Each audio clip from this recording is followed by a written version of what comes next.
ধামাকাভাবে অন্য রূপে ফিরে এলো রূপা। নিঃসন্দেহে অনুরাগের ছোঁয়া বাংলা টেলিভিশনের সবচেয়ে পুরনো ধারাবাহিক হয়েও প্রত্যেকটা এপিসোডেই দুর্দান্ত চমক দেখাচ্ছে। ধারাবাহিকে একের পর এক নতুন নতুন টুইস্ট নিয়ে আসা হচ্ছে। সম্প্রতি নতুন অধ্যায়ে অনুরাগের ছোঁয়া যেন আবারও আগের মতো ঘুরিয়ে দাঁড়িয়েছে। তার প্রমাণ এই সপ্তাহে টিআরপি।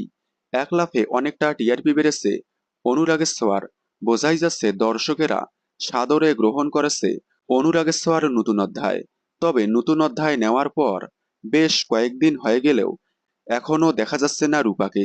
এতদিন রূপার চরিত্রের জন্য কাস্টিং খোঁজা হচ্ছিল, যার কারণেই রূপাকে দেখা যায়নি। তবে ইতিমধ্যেই রূপার কাস্টিং সিলেকশন হয়ে গিয়েছে। গত 1 অক্টোবর রূপার চরিত্রের জন্য কনফার্ম হয়েছে নতুন মুখ অভিনেত্রী সায়না চ্যাটার্জি। গত 1 অক্টোবর কনফার্ম হয়েও এখনও পর্যন্ত ধারাবাহিকে এন্ট্রি নেয়নি বড় রূপা। কিন্তু কেন? শোনা যাচ্ছে রূপার এন্ট্রি নিয়ে খুবই ধামাকাদার প্রোমো সামনে আসবে।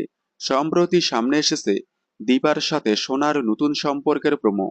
এই প্রোমো এপিসোড হয়ে যাওয়ার পরেই রূপার ধামাকাদার প্রোমো সামনে আসতে চলেছে। আর মাত্র কয়েকদিন, তারপরেই অনুরাগের ছোঁয়ায় দেখতে পারবেন বড় রূপাকে। তাই অধৈর্য না হয়ে দেখতে থাকুন অনুরাগের ছোঁয়া। সোম থেকে রবি ঠিক রাত 9:30টায় স্টার জলসার পর্দায়। বাংলা বিনোদনের সকল আপডেট সবার আগে পেতে চ্যানেলটি সাবস্ক্রাইব করে পাশে থাকা বেল আইকনটি বাজিয়ে দিন। ধন্যবাদ।